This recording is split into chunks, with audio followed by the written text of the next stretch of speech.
하나님을 향한 거룩입니까? 강팍함입니까? 이사야 59장 16절. 거룩함 대 강팍함. 챔버스는 하나님을 향한 거룩함과 강팍함의 차이를 구별합니다.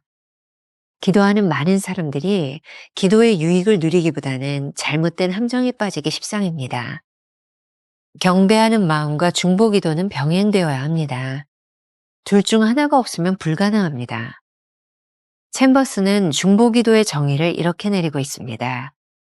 중보 기도는 우리 자신을 붙들어 기도의 대상을 향한 그리스도의 마음을 취하는 것입니다. 하나님을 경배하지 않는 기도는 우리의 마음을 강팍하게 만들고 고집스럽게 만들어갑니다. 이런 태도로 자신의 간청들을 하나님의 보좌 앞에 던져두고 우리가 원하는 것을 그분이 하셔야 한다고 명령을 내립니다. 기도는 내 뜻을 관철시키는 것이 아니라 하나님의 뜻으로 나를 변화시키는 것입니다.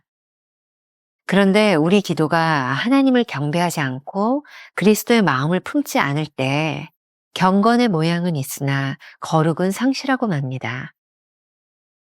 이러한 기도는 횟수와 양이 증가할수록 더욱 우리를 강팍하게 만들 것입니다. 함정이 없는 기도. 창세기 18장에는 소돔과 고모라를 위한 아브라함의 중보 기도가 있습니다. 하나님께서는 아브라함과 계속해서 대화하시고 그의 흥정에 응하셨습니다. 아브라함이 기도하는 내용 속에 하나님의 마음이 담겨 있었기 때문입니다. 멸망받아야만 하는 그 도시를 향한 하나님의 안타까운 마음과 동일한 아픔을 가지고 아브라함이 기도하고 있습니다. 이 마음을 아는 기도가 하나님을 경배하는 기도입니다. 챔버스는 전혀 한정이 없는 사역으로서 중보기도를 이야기합니다. 중보기도자가 되는 것은 하나님을 예배하며 그분과 거룩한 관계 속에 사는 것입니다. 중보기도는 기도하는 대상을 향해 그리스도께서 가지셨던 마음을 바라며 주님께 예배하는 마음으로 드리는 기도입니다. 하나님의 마음을 아는 기도를 할 때 우리는 하나님을 예배하는 마음으로 기도하게 됩니다. 그러므로 중보기도는 절대로 잘못될 위험이 없는 우리를 걸려 넘어지게 하는 덫이 없는 기도입니다. 김병삼 목사의 매일 만나 365, 오늘은 3월 30일. 하나님을 향한 거룩입니까? 강팍함입니까? 이런 제목으로 두 가지 주제를 나누어 보겠습니다. 첫 번째 주제, 거룩함 대 강팍함. 오늘 묵상에서도 챔버스는 하나님을 향한 거룩함과 강팍함의 차이를 구별합니다. 이러한 방법은 챔버스가 계속해서 사용하고 있는 그의 논리 전개의 방법이기도 하죠. 놀라운 것은 기도하는 많은 사람들이 기도의 유익을 누리기보다는 잘못된 함정에 빠지기 십상이라는 것이죠. 그렇다면 우리는 어떻게 이러한 위험에서 벗어날 수 있을까요? 챔버스의 말입니다. 경배하는 마음과 중보 기도는 병행되어야 합니다. 둘 중 하나가 없으면 불가능합니다.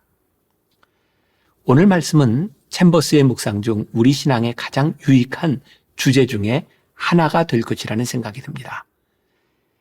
기도의 함정을 벗어나게 하는 중보 기도에 대하여 먼저 생각해 보겠습니다. 챔버스는 중보 기도의 정의를 이렇게 내리고 있습니다. 중보 기도는 우리 자신을 붙들어 기도의 대상을 향한 하나님의 마음을 취하는 것입니다. 우리는 늘 우리가 하는 기도를 통해 하나님을 경배하고 있는지 먼저 생각해 보아야 합니다. 가만히 우리 기도의 내용을 생각해 보십시오.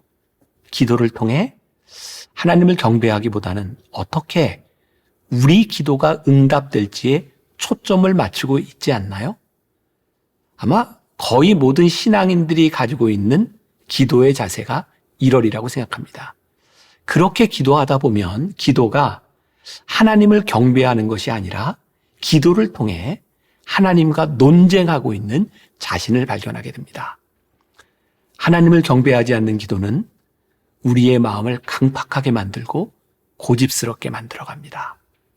이런 태도로, 자, 챔버스의 말입니다. 자신의 간청들을 하나님의 보좌 앞에 던져주고 우리가 원하는 것을 그분이 하셔야 한다고 명령을 내립니다. 묵상을 준비하다가 출처불명의 웃지 못할 예화를 접하게 되었습니다. 그런데 이 예화를 보다가 가만히 생각해 보니까 내용만 다르지 잘못된 우리 기도의 모습이 다 그 안에 들어있는 것 같습니다. 이런 기도였어요. 하나님, 미국의 수도가 워싱턴에서 뉴욕으로 바뀌게 해주세요. 아이가 이렇게 기도하는 걸 엄마가 들었습니다. 엄마는 순간 이 아이가 범상치 않은 인물임을 예감하고 간식을 갖다 주며 물었답니다. 앞으로 혹시 대통령이 꿈이니? 왜 그런 기도를 해? 그랬더니 아이가 이렇게 대답합니다. 사실은 이번에 사회시험을 봤는데 제가 미국의 수도가 뉴욕인 줄 알고 그렇게 썼거든요. 참 어이없는 이야기죠. 우리는 기도를 이 아이와 비슷하게 할 때가 있습니다. 기도를 자신의 요구를 관철시키는 수단으로 생각합니다. 기도는 대화이지 통보가 아닙니다. 이 아이의 문제는 기도할 문제가 아니라 공부할 문제인 거죠. 기도는 내 뜻을 관철시키는 것이 아니라 하나님의 뜻으로 나를 변화시키는 것입니다. 굉장히 불경스러운 언어처럼 들릴지 모르겠습니다. 기도하면서 우리가 하나님께 명령한다는 것 말입니다. 그런데 대부분의 우리의 기도가 그런 위험성을 내포하고 있습니다. 하나님을 경배하지 않고 그리스도의 마음을 품지 않을 때 경건의 모양은 있으나 거룩을 상실한 것입니다. 이러한 기도는 횟수와 양이 증가할수록 더욱 우리를 강팍하게 만들 것입니다. 우리가 기억해야 될 한 줄 노트. 하나님의 마음을 헤아리지 않는 기도는 하나님을 향한 강팍한 마음을 드러낼 뿐입니다. 두 번째 주제, 함정이 없는 기도. 그동안 챔버스는 신앙인들의 오류 혹은 잘못된 신앙의 함정들에 대하여 많은 지적들을 냈습니다. 기억나는 건 몇 가지. 예를 들어서 복음을 전파하는 것이 좋은 일이기는 하지만 사람들을 의식하거나 인기를 구할 수 있는 함정이 있다. 하나님과 조용한 시간을 가지며 영감받는 것이 소중한 시간이기는 하나 자신의 거룩함을 추구하는 이기적인 성향에 빠질 수도 있다. 이런 것들이죠. 기억이 나시나요? 좋은 비교가 될 것 같습니다. 우리가 잘 알고 있는 요나 선지자. 그는 기도도 하고 하나님의 음성을 들었습니다. 하지만 그는 자신이 원하는 것과 하나님이 원하는 것 사이에서 논쟁하는 사람이었습니다. 심지어 요나서 4장 1절에 보면 이런 표현이 나와 있어요. 요나가 매우 싫어하고 성내며 뭐에 대해서? 하나님의 마음과 하나님이 하시는 말씀에 대해서. 니느웨를 향한 하나님의 안타까운 마음을 전하기를 거부하며 다시스로 도망갔던 요나를 하나님이 잡아오셨어요. 여전히 요나는 싫어하고 성내며 하나님과 논쟁을 합니다. 하나님이 뜻을 돌이켜 니느웨를 향한 재앙을 거두실 것에 대해 자신의 생명을 가져가시라고 말할 만큼 화를 냅니다. 결국 하나님께서 요나에게 깨닫게 하시지만 본문에 나타나는 요나의 기도 속에는 하나님을 경배하는 마음이 없습니다. 하나님의 말씀을 따라 니느웨에 왔던 요나는 그 도시의 멸망을 선포합니다. 그 말을 듣고 니느웨 왕이 모든 백성으로 하여금 회개하도록 명했고 모든 백성이 왕을 따라 회개함으로 하나님께서 니느웨를 멸망시키겠다는 뜻을 철회하셨습니다. 하지만 이러한 일은 요나가 원했던 일은 아니었습니다. 반면에 여러 번 나오는 성경 본문이죠. 창세기 18장에 소돔과 고모라를 위한 아브라함의 중보기도가 나와 있습니다. 자, 32절을 한번 같이 볼까요? 아브라함이 또 이르되 주는 노하지 마옵소서. 내가 2번만 더 아뢰리이다. 거기서 10명을 찾으시면 어찌하려 하시나이까 이르시되 내가 신명으로 말미암아 멸하지 아니하리라. 이 말씀 앞부분에 계속되는 하나님과의 흥정의 이야기를 우리가 잘 알고 있습니다. 그런데 하나님께서 아브라함과 계속해서 대화하시고 그의 흥정에 응하셨습니다. 이유가 무엇일까요? 지금 아브라함이 기도하는 내용 속에는 하나님의 마음이 담겨져 있기 때문입니다. 멸망받아야만 하는 그 도시를 향한 하나님의 안타까운 마음과 동일한 아픔을 가지고 아브라함은 기도하고 있습니다. 이 마음을 아는 기도가 하나님을 경배하는 기도라는 생각이 들지 않으십니까? 아브라함의 흥정 속에는 자신의 욕심이라고는 들어있지 않기 때문입니다. 오늘 묵상에서 챔버스는 전혀 함정이 없는 사역으로서의 중보기도를 이야기합니다. 중보기도는 무엇일까요? 오늘 본문 이사야 59장 16절에서 하나님께서 안타까워하시는 것이 있습니다. 사람이 없음을 보시며 중재자 없음을 이상히 여기셨으므로.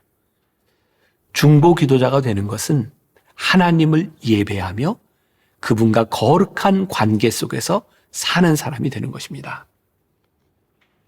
중보기도는 기도하는 대상을 향해 그리스도께서 어떤 마음을 가지셨는지 그 마음을 갖고 싶어 주님께 예배하는 마음으로 하는 기도입니다. 하나님의 마음을 아는 기도를 할 때 우리는 고집스러워질 수 없으며 하나님을 예배하는 마음으로 기도하게 됩니다. 그러므로 중보기도는 절대로 잘못될 위험이 없는, 우리를 걸려 넘어지게 하는 덫이 없는 기도입니다. 우리가 기억해야 될 한 줄 노트.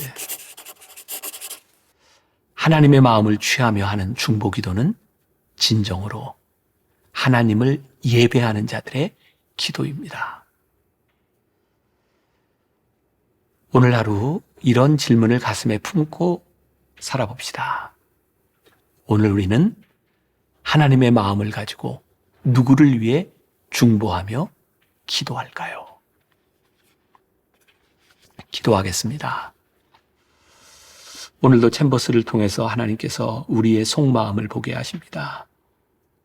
우리는 열심히 기도한다고 했지만 하나님의 마음을 헤아리기보다는 하나님과 논쟁하려는 우리의 모습, 요나의 모습이 우리 안에 있는 것은 아닌지, 주님, 오늘 하루 기도하는 우리의 마음 속에 하나님의 마음을 헤아릴 수 있는 귀한 마음을 허락하여 주옵소서. 우리의 기도가 논쟁이 아니라 하나님을 경배하게 하여 주옵소서. 하나님의 마음을 아는 기도가 이 세상을 복되게, 우리 주변에 있는 사람들을 복되게 인도하는 기도의 용사들이 되게 하여 주옵소서. 예수님의 이름으로 기도했습니다. 아멘. 하나님의 마음을 헤아리지 않는 기도는 하나님을 향해 강팍한 마음을 드러낼 뿐입니다. 하나님의 마음으로 하는 중보기도는 진정으로 하나님을 예배하는 자들의 기도입니다. 오늘 누구를 위해 하나님의 마음으로 중보하며 기도하고 있습니까?